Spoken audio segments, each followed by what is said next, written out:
কথায় আছে না, যার আছে মনের স্বাদ হায়দ্রালভ শনির প্রসাদ। গ্রাম অঞ্চলে বলো এমনিতেই ঠাকুমা, তারপর আমার শাশুড়ি মার মুখে, সবার মুখে শুনি শনি পূজার প্রসাদ, মানে শনি পূজার নাম শুনলেই নাকি প্রসাদ খেতে যাওয়া যায়, কোনো নিমন্ত্রণও লাগে না। নারায়ণ পূজার অঞ্জলি নিয়ে চলে এসেছি শনি পূজার অঞ্জলি নেওয়ার জন্য। শনি পূজাটা করা হবে ছাদে, ঠাকুর মশাই সব কিছু রেডি করছে, মানে তার হাতে হাতে সব কিছু দেওয়া হয়েছিল, সে আর কি ঘট বলো এই সব কিছু সাজিয়ে নিচ্ছিল। আর শনি পূজায় তো সব কিছু নীল নীল দেওয়া হয়।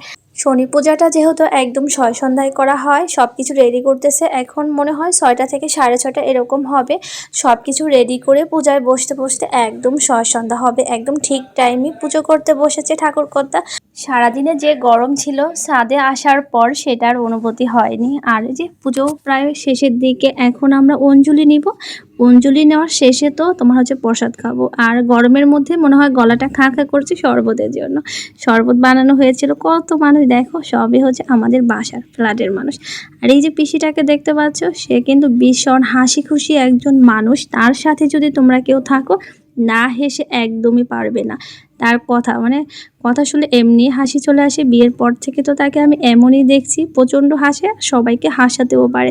যাই হোক, প্রসাদ মেখে মেখে সবাইকে খাওয়াচ্ছে, আমিও প্রসাদ খেয়ে নিচ্ছি। আর তোমাদের ভিডিওটা কেমন লেগেছে অবশ্যই বলবে। তো আজকের মতো ভিডিওটা এখানেই শেষ করছি। তোমরা সবাই ভালো থেকো, আমার পাশে